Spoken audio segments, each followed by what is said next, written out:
What's going on, guys? Mat Fraser here, and I asked you guys for new questions that I've never been asked. So I sifted through them, picked my favorite 10, and we're gonna get to them. I might throw in a couple bonuses. So let's get after it. I think the thing looking back, and it's like, I can believe everything I did because I did it and it was a progression. There was very little that I just touched and was good at right away. But it was just the consistent grind. It's not until the further I am removed from my time competing, looking back at the schedule that I kept up, it's fucking crazy. Like I would give myself a month after the games to just chill, be happy, get fat, but then after that, it was all fucking day, every day. Everything was tailored towards winning. And I just spent so long, I don't want to say in that rut, but like in that mindset where it's, I never had a glimpse outside of that bubble until COVID. And it was, we went to a friend's place in Kentucky. Like the world is kind of shut down. And my buddy was like, hey, I own a rock climbing lodge in Kentucky. Like it shut down, like just come and hang out for a while. Like we'll all just basically hang out in the woods. And so there were 3 people there that they knew what I did for a living. Like they I don't know, they were familiar enough to know what I did, but they had no connection to CrossFit other than me. And so it was even just the conversation, the day-to-day conversation around the breakfast table, around the dinner table, around the bonfire.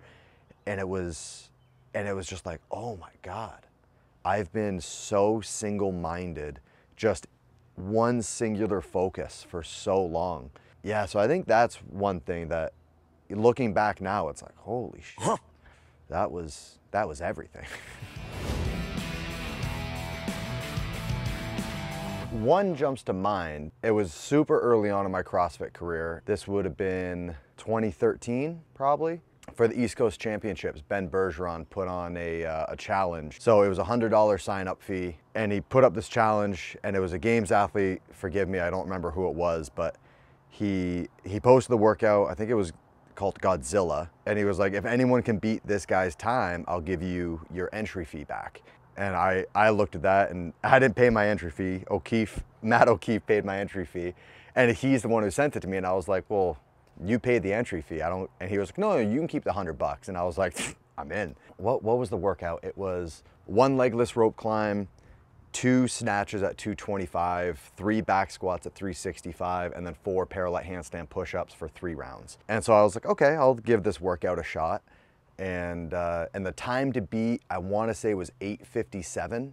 There was a handful of guys that beat the time. They shaved a couple seconds off, but I went sub 3 minutes on the workout. And at the time, I didn't know any other scores. I didn't know what other people were submitting, and we were late submitting the video. It was like uploading or something. So O'Keefe contacted Bergeron and was like, hey, I got a kid that he beat the time. Is it okay if he's like an hour late getting you the video? And he was like, yeah, of course, that's fine. What was his time? And O'Keefe was like 2:58. And Bergeron replied with like, oh, no, it's a 3-round workout. He only did 1 round. And O'Keefe was like, no, he did 3 rounds. So, at the time, I was still a weightlifter, essentially. Like, I was so new to CrossFit. So, looking back at that video, they were power snatches, like catching them super high. There was no setup for the back squat. I don't even know if I was wearing a belt.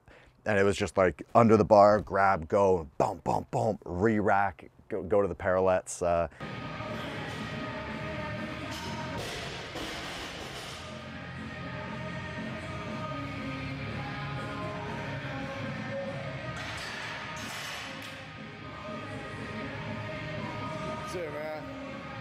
Yeah, that's definitely one that, later in my career, I was like, I don't know if I could still, I don't know if I could have done that later on. That night, I remember I was in my bedroom, I had my desk, I was in engineering school, and had my laptop open, I'm doing homework, and Bergeron sent me sent me a message that night. I don't think I'd ever spoken to the man. And he introduced himself, just said, hey, I'm Ben Bergeron. I want you to drop out of school, move to Boston, live in my basement, and I'll make you a world champion. Probably Vellner. Like, I don't know if I've ever been in the same room with him and had a bad time. He's just a fun dude. He keeps it lighthearted. He's one of the best to ever do the sport. I mean, he's an absolute stud athlete in the gym and out of the gym. So I always enjoyed my time with him. And if it were different circumstances, like we were competitors, so yeah, like we didn't want to share too much with each other. We didn't want to show each other like what we were doing in the off season, or at least that's true for me. Given different circumstances, I definitely would have loved to have Pat as a training partner. I always had a good time training with Alex Anderson. You know, he was from the earlier days of CrossFit, but just once again, just a fantastic man, absolute stud. Any chance I had, you know, and I had a couple fun trips where I would drive down and hang out with him for a couple days, and we would just throw down. It's not even the memories in the gym that were the best sometimes. I vividly remember the whole trip there. It was like our bedrooms, like I think our headboards were on the same wall. And I remember one time, it was like 1 or 2 in the morning, and I just hear like a knock on the wall. And I was like, yeah, what's up? And he's like, you awake? Like, yeah. He goes, you want to go to Waffle House? Yeah. And then that just became our nightly routine, going to Waffle House at like 2 in the morning.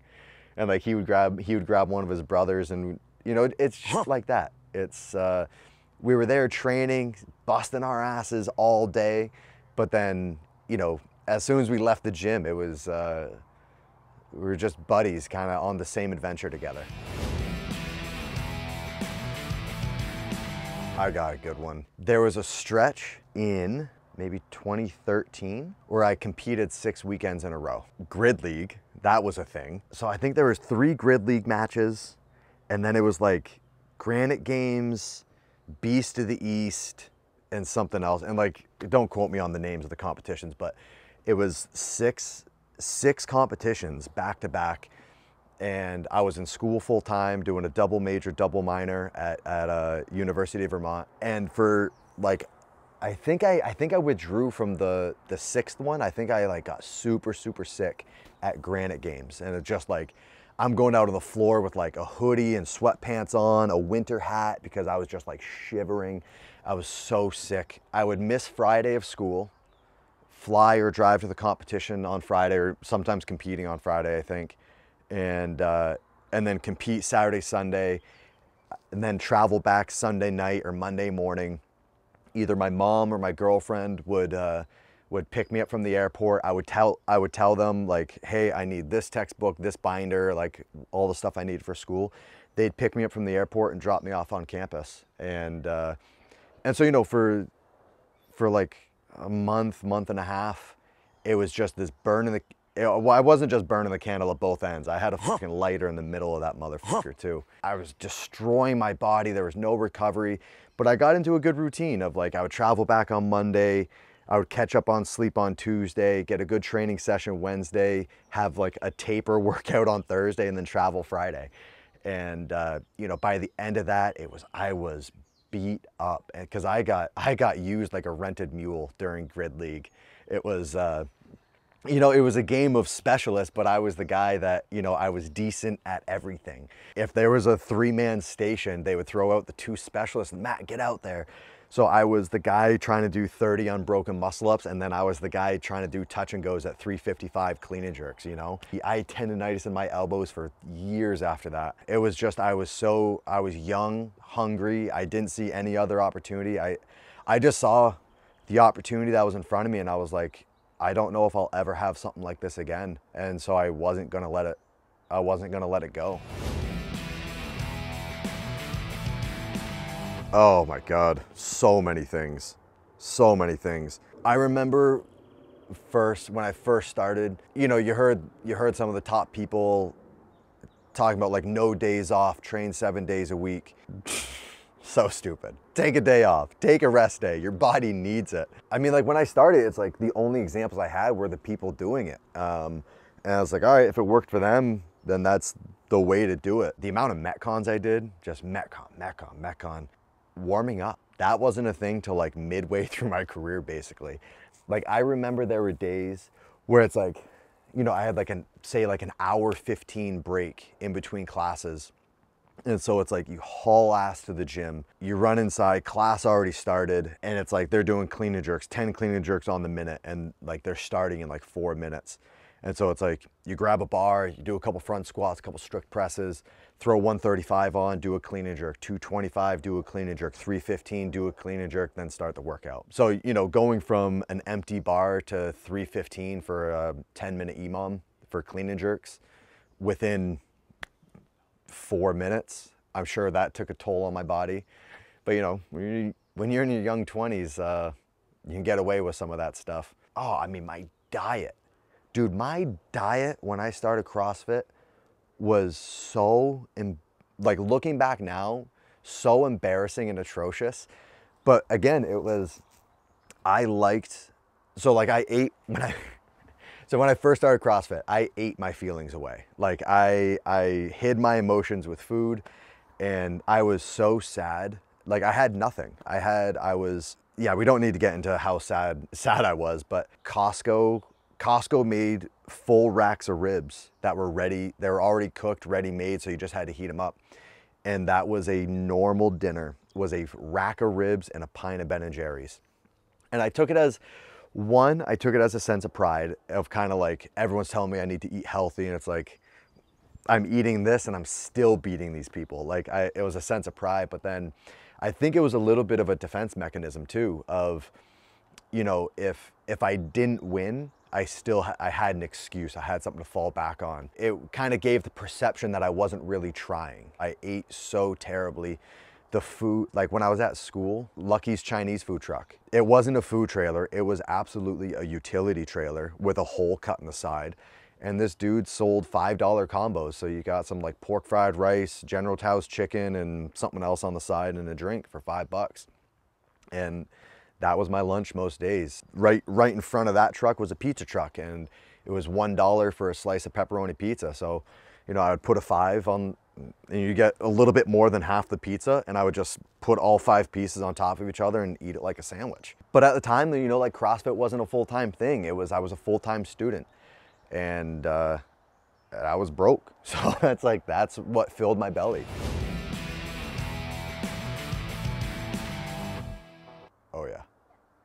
Oh yeah, I was fucked up a couple times. One year, 2 weeks before the competition, 2 weeks before the games, I was driving back from school on my motorcycle. It was around 10 p.m. It was raining, and I got hit on my motorcycle. You know, I was doing 40, 50 miles an hour, and somebody switched lanes without looking, and I was right next to him. And so I'm on a big bagger, 8 hangers, like big batwing fairing. It doesn't have foot pegs, it had floorboards. So it's like a big flat board that you rest your foot on instead of a regular like motorcycle peg. And that floorboard, so they came over, they hit me, and that floorboard got sucked into the front side of their rear wheel, and it ripped the floorboard off. So my foot is kind of like in the tire, and it ripped the floorboard off, and like the tire just pulled it. So, and then like when they hit me, I just braced up and pinned it to get away from them. Their back quarter panel was all crinkled up. I dented in the back door, the driver door, knocked the mirror off, and then we pulled into the store, the parking lot that was right there. And you know, the woman gets out, and she's just like frantic, apologized, like can't believe she did that, and I'm sitting there just like, holy shit, I'm alive. And like the adrenaline is just pumping. I get off the motorcycle and I'm like, oh my God, I'm fine. Like not a scratch on me. The cops show up, and I actually knew one of the cops, and he was like, you're the one driving?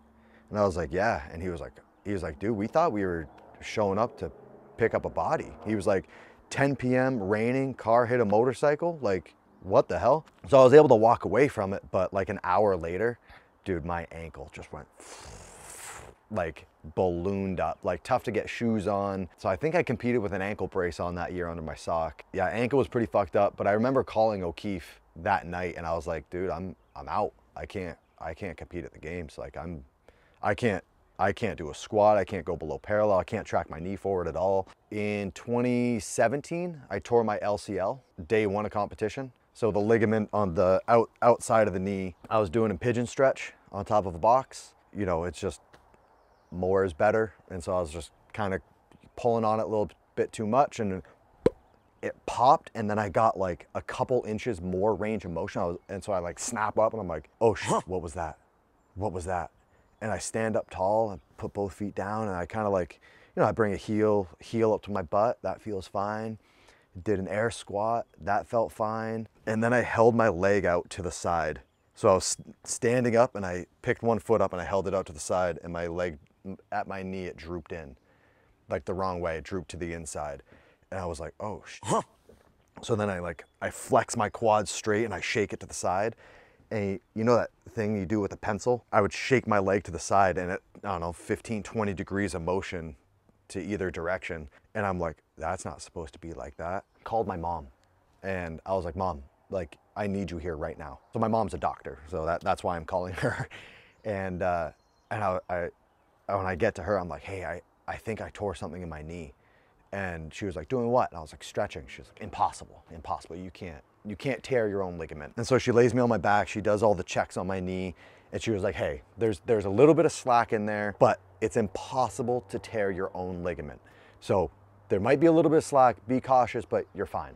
Like, okay, cool. Carry on the competition. I told nobody. I was like, this is blood in the water, and I want nobody to even have a hint that I'm not operating at 100%. So I just like put on a brave face and just was like, here we go. And I think it was 2017, because it was the year that we had the bar muscle ups and cleans up to like 350 or so, 355. And so I'm going into each one of those cleans knowing like, I got slack in my knee. I got to be careful. I got to be cautious. So anyways, get through the competition, told nobody, didn't say anything. And then as soon as I see my mom, she's like, oh yeah, you tore a ligament in your knee. Like, without a doubt, there's a torn ligament in your knee. You need to go get an MRI. But it was like going out there, it was like, my knee's already hurt. It's already torn. What else can go wrong? After that, I went to CrossFit New England, and Sean Rocket, Dr. Sean Rocket, is a member there. And so he's the head medical guy at the games. And I was like, hey, Rocket, like, I need you for a sec. And he's like, all right. And I took him into the back, like, utility tool room, and I was like, hey, I think I tore my knee. I need you to take a look at it. And so, you know, like, we just like swipe all the tools off the tool bench. I'm laying on the workbench, and he's going through, and he's like, when did this happen? And I was like, day one. And he was like, yep, day one back to training after a competition. Like, that's when these things happen. And I was like, no, day one of the games. And he was like, what? He said, why didn't you come to me? And I was like, I wasn't going to take the chance of you giving me, like, pulling me for medical reasons, like saying it was unsafe or I was unfit to compete. I was like, I wasn't taking that chance, man. And then I wasn't sure if I was going to be able to compete in 2020. Whole process, I thought I had a broken rib for a while. It was a fucking long injury to figure out what was wrong. But I was flying to London that morning, and so it was like the last day of it was strength and depth. Day before strength and depth. The day I'm flying to London for strength and depth. You know, I have my last heavy squat day, and I'm in my home gym. I actually had a friend sitting on the stairs, sitting there, we were just chit-chatting, she's watching me. And as I came up, it sounded like Velcro tearing. It felt like, if these are my ribs, it felt like they got compressed and one popped out. You just felt the swelling just radiate, and I'm just locked up. I dumped the bar. So it happened, I felt it, and then I did a double, and then I dumped it, and I was like, my back's fucked. Calling my friend Tebow from GoWad on the flight over, and I'm like, bro, I need your help. I need you in London now. He helped me limp through strength and depth, and then this was just a reoccurring problem. It would get feeling better, and then it would happen again. Feeling better, it happened again. And it got to the point that, like, I think the longest time I went, it was like a 6-week stretch where I couldn't lift. Like, I didn't even attempt lifting over 135 for like 6 weeks leading into the games. Yeah, hooked up with a doctor in Nashville. He's doing PRP on me. And I remember leaving one of the appointments there, and I'm in the passenger seat, Sammy's driving, and I was just bawling. I remember leaving that doctor's appointment, and I never felt like a fucking piece of meat more. On a cold table, and the The guy's like talking to me, moving me around like I'm a big rump roast, gouging this needle into me, giving me these PRP injections. And I remember leaving there, just had no hope. I was just rock bottom. And I called my friend Alex Guerrero. So he was one of the owners of TB12. He's probably most well known for, he's Tom Brady's bodywork guy. If you see Tom Brady, it was like Where's Waldo? If you saw Tom, Alex was within an arm's reach. Hands down, best body worker. It's not even a close comparison. He's magic. And I called him, and I'm like clearing the tears, and I'm like, man, I'm at rock bottom. I need your help. I'm competing in 6 weeks, and this guy's telling me it's 6 to 8 weeks for recovery. I don't know what to do. And he was like, man, I wish I could help you, but like I'm in Tampa with Tommy. And I was like, all right, well, what if I get to Tampa? And he was like, I'm with Tommy every day till 3. I'm all yours after that. And I was like, cool, I'll see you tomorrow. Got home, packed a bag, got to Tampa. Whew,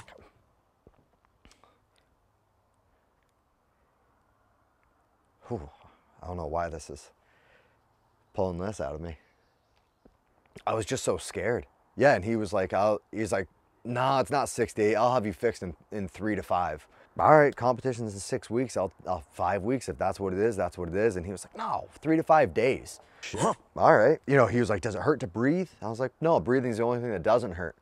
He was like, then it's not a broken rib. Got to Tampa. He came over 3:30, and we're in the Airbnb. He threw me on the massage table, and he worked on a muscle in my back through the front. It's the most painful body work I've ever had. I think I passed out on the table. I had to tap out a couple times. Moving organs and shit out of the way so we can work on a muscle on my back. And yeah, it was just like biting on a leather belt for an hour and a half. And then he was like, all right, get up, move around. I get up, I move. I'm like, yeah, all right, it feels better. He was like, all right, get your weightlifting shoes. We're going to the gym. You're gonna max out your back squat. And I was like, dude, I haven't squatted over 135 in 6 weeks. And he was like, well, you're going to today. What if it breaks again? He was like, then I'll fix it again. And I was like, all right, I can't poke any holes in this theory. And yeah, we went to the gym, maxed out, and I was fixed. Whatever year was the first year that we did the Fibonacci final, that was a really special moment, because before going out on the floor, I forget who it came from. It was either Ben Bergeron or Matt O'Keefe, but they had like a heart-to-heart with me before going out on the floor, and they're like, hey, once you're my age, once you hit your 40s, you know, you look back and you only remember a handful of things, like a handful of special moments. This is one of those special moments for you. When you're out on the floor, take a second, look around, soak it all in. You know, I finished all the deadlifts and the handstand push-ups, and I think I was the first one to walk forward to do the overhead walking lunge. And before I picked up the kettlebells, I stopped and I looked around, and and that might be the first time I've ever seen him smile in the middle of an event. Soak it in, Matt. The most dominant performance of all time. You know, I looked at the people in the crowd. I wasn't just looking at the crowd as a unit. I listened to the music. I smelt what was to smell, and just took in the moment. I think the moment probably lasted about 5 seconds before I started getting choked up and almost crying. So I was like, all right, time to wrap this shit up. Let's go. That moment was really special. The sprint at the 2016 games, I think that's probably will be one of the greatest moments to me ever. First man to that final pylon, and now the final sprint to the finish. But look who is there in the red shorts. That's Mat Fraser. Matt Fraser and Ben Smith in a foot race. Are you kidding me? What can this guy do? Mat Fraser is going to win these heats. You've got to be kidding me. Mat Fraser did not do that last year in the sprint. He did not do that last year in the sprint. It was just, it was an example that I still pull on today of like, yeah, just because you're bad at something doesn't mean you're going to be bad forever. You can work on it. You can get better. Just trust the process. Oh man, I still remember that. I still remember that final straightaway running. Ben Smith was a little bit ahead of me, and it was just the slightest passing, and I was like, holy shit, it's happening. It's fucking working. And I remember I hit the finish line, didn't start slowing even a hair. before I crossed the finish line. And then you have like a 20 foot before you hit the barrier. And so I just ran straight into the barrier. And I just remember being down on my knees and just that emotion building up of like, everyone thought this is where I finished middle of the pack. This is where they thought they were going to get some points on me. I heard the announcers and I knew everyone's expectations. It was just like this eruption of emotions. And I remember just grabbing the railing and just shaking it. And it was just like, holy shit, that was awesome. The clean in 2019, oh man. Mat Fraser for the event win. He wants to walk off. Yeah. 380 for the three-time champ. He hits this, he wins the event.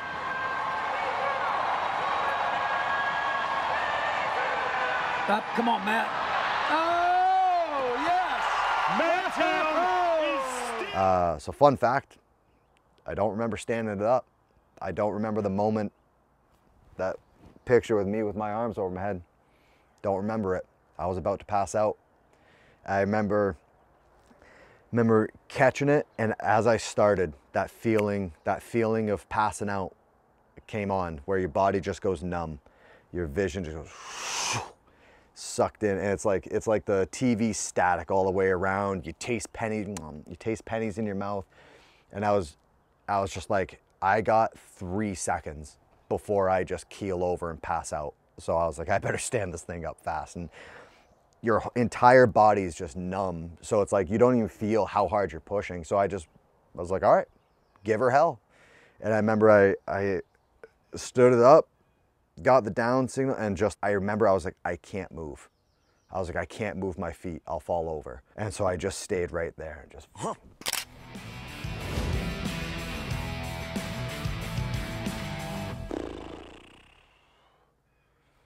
probably, if I had to do one workout, oh man, there's some good ones. I mean, I had some staples that like I just hit so often before a competition. It was my measuring stick. So either back squats on the minute, 6 back squats on the minute for 6 minutes at 3:15. And then it just slowly progressed. I would stretch it out to 8 minutes, then cut it back to 6 and add an extra rep, do 7 reps for 6 minutes, then 7 reps for 8 minutes, then I forget what I ended up working up to, but it was something like, it was 6 reps for 8 minutes at, 355 or something like that. And when I could get through that, and they had to be speed squats. There was no resting at the top. It was like, as soon as your thighs got past the sticking point, and like, now you're just like that last 10 degrees, it's like, you threw the bar up enough that it was kind of weightless on your shoulders, so you grab another breath and then boom, right back down. And then the Concept 2 rowing workout, the pre-programmed 9 rounds, minute 40 on, 20 seconds off. That was a staple. And like, I think if I had one that had to just kind of hold my fitness for the rest of my life and like keep me mentally strong, that'd probably be it, the rowing. Man, one meal, dude. I don't know if you know who my wife is, but there's a lot of good meals. Oh no, I know. The Sammy might be a little upset, but she'll understand. Terry Black's barbecue, the 3-meat special at Terry Black's. The last time I was in Austin, so 2 trips ago to Austin, Texas, I was there for 30 hours and I got the same meal off Uber Eats 3 times. I did the 3-meat special. I did it for lunch and dinner. And like, if you have that, it's like, your day's done. It's so heavy, so good. My mouth's watering just talking about it. But then the last time I was in Austin, it was like a friend of a friend was the manager of Terry Black's, and we showed up. And so if you've ever been there, it's like, typically there's like a 2-hour line wrapped around the building. And this dude was like, he found out I love Terry Black's, and he was like, dude, I'll get you a table, whatever you want. We walked in, and we had a whole section roped off for us. We had a big group. And then he was like, what do you guys want? And we were just like, everything. Just get everything. And he brought everything. And all the cool opportunities, I've never been, that was like one of the peak VIP moments I've ever had in my life because of how much I love that restaurant. Man, I fucking love Terry Black's. Apples and oranges. Absolutely apples and oranges. You know, winning the games, like, don't get me wrong, I was happy. It was a happy moment, but it was a much more sense of pride. I remember the first time winning, it was a big sigh of relief. Okay, I'm not gonna end my career without a first place. But a lot of times, like, it was a grueling season, and I think I put myself through more than I needed to. I think I definitely was over prepared going in all the time. But it was much more of a sense of relief. It was the foresight that brought happiness. It wasn't that moment. It was what I knew that moment was going to provide for my family. I knew what it was going to provide for my future. So yeah, like, that brings happiness, that brings joy, but in a very different way. Watching Sammy give birth and seeing Eddie be born, I've never been more powerless. This high stakes situation, the person you love more than anything is just in the most pain they've ever been in. She's giving birth, and it's like, so scary. And it's if you're not a dad, I don't know if there are words to put the emotion and the weight with it, but anyone that is a parent gets it like that. After she was born, I remember they rushed her off to the NICU. One little thing that they were concerned about, and so they were like, hey, we're just gonna hold her for a couple hours. And I remember sitting in there and just, like, making eye contact with her, and it was like, all right, this is what it's for. It gave me a whole new purpose. It gave me, you know, this fucking love that I've never experienced. So, apples and oranges.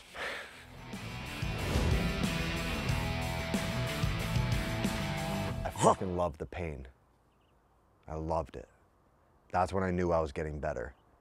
I remember so fucking vividly one time teetering on calling it quits, and it was the 9-round rowing workout, pre-programmed on the C2 rower. So it's 9 rounds, minute 40 on, 20 seconds rest. You have 2 minutes rest after the 5th round. And that, like, it's as painful as you want it to be. And I remember I think I finished up round 7. And I was just like, the body's screaming. The hazard lights are going off. Your brain, everything is telling you to stop. Everything hurts. You can taste pennies because, like, you're like, dude, my fucking lungs are bleeding. It hurts. I can feel the blisters on my hands. And where I was doing that workout, there were no windows. It was a small space. There's no air vents. It was just dead air, heavy fucking dead air. And I don't know what it was, but it was in that moment I was just like, no, this is why I'm here. The reason for the first 7 rounds were for this. It's not the first round that you get fitter on. It's not the second round you get, it's the last round. And I just, something clicked in my brain that was like, no, this is why you showed up here. So don't waste it. If you feel blood in your lungs, push harder. I looked for that moment. I looked for those opportunities. I waited for that moment in a workout. And as soon as I felt it, I would push harder. Most times you're going to be surprised what your body's capable of. I thought I was at a quitting point 5 minutes ago, and I'm going to push harder. Experiencing that too, it sets you up for the rest of your life of like, oh, I was in that much pain and I stepped on the throttle even more. So once you've kind of proven that to yourself, given yourself that example of what you're capable of, it's hard to think any other way.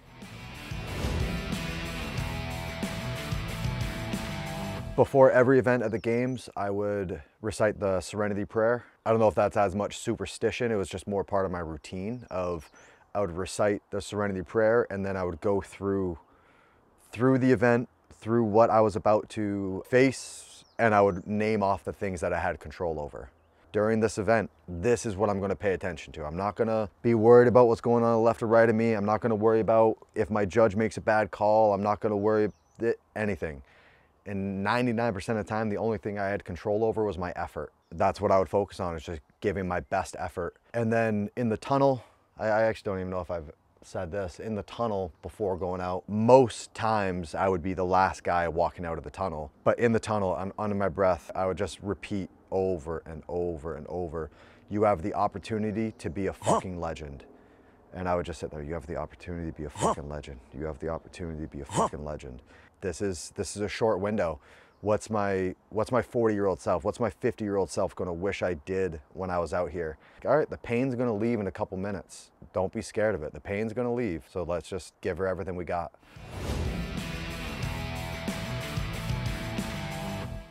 So like this question comes up often, of just like, you know, who do you look up to, like, you know, that type of stuff. And I generally never have wanted to switch places with anyone. There have been pieces of their lives or a character trait or something that they have or do that I was envious of, but it never like their entire life that I wanted to swap with.